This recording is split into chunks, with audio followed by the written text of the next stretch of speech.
प्रतिभागी हैं serial number 55 Ramdev, राजकीय महाविद्यालय बयाना से।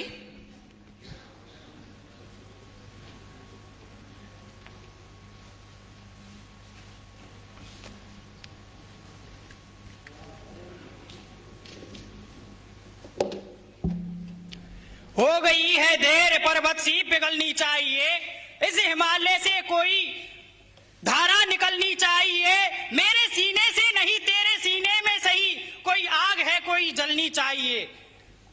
नमस्कार, बाणासुर की नगरी बयाना से मैं रामदेव, आदरणीय सम्मानित मंच एवं मेरे युवा साथियों, आपातकाल के 50 वर्ष पर लोकतंत्र के सबक पर मैं यहां पर उपस्थित हूं। 25 जून की वो रात जिस समय भारत में, भारतीय संविधान को काला अध्याय के रूप में लिखा गया, उस समय के शासक राजनेताओं ने अपने निजी स्वार्थ के लिए इस देश के संविधान लोकतंत्र को क्षति पहुंचाने का काम किया।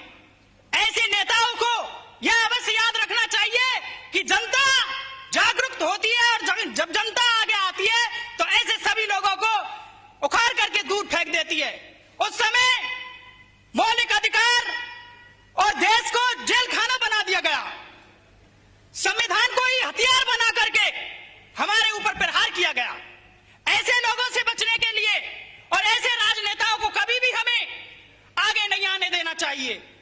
उस समय में जो हमारी जनता थी उन पर अत्याचार किए गए उस समय के राजनेताओं द्वारा, यह उनको अवश्य याद रखना चाहिए। कभी भी किसी राजनेता को इतना नहीं सोचना चाहिए कि मैं इस देश के संविधान और इस देश से सर्वोपरि हूं।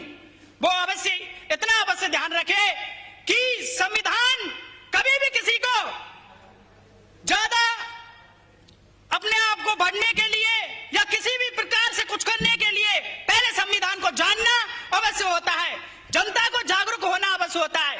इससे प्रेरणा मिलती है। शासक चाहे कितना भी समझदार हो, कैसा भी हो, कितनी भी क्रूरता दिखाए, किंतु जनता कभी भी इससे आगे नहीं करती है।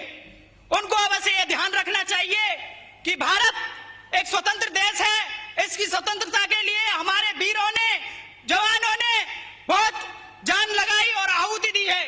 इसीलिए उनको ध्यान रखना चाहिए, ऐसे काले अध्याय को हमारे देश में कभी भी इतिहास में नहीं दोहराया जाए। इसीलिए आज 50 वर्ष के ऊपर हम ऐसे व्याख्यान कर रहे हैं। हमारे युवा साथी हमें बता रहे हैं कि आगे क्या होना चाहिए, किस प्रकार से देश में राजनीति और किस प्रकार से आगे होना चाहिए। इसके लिए साथ में अटल बिहारी जी की पंक्तियां हैं कि सरकारें आएंगी जाएंगी बिगड़ेंगी, किंतु यह देश रहना चाहिए, यह देश अवश्य रहना चाहिए। धन्यवाद। अगले प्रतिभागी हैं सीरियल नंबर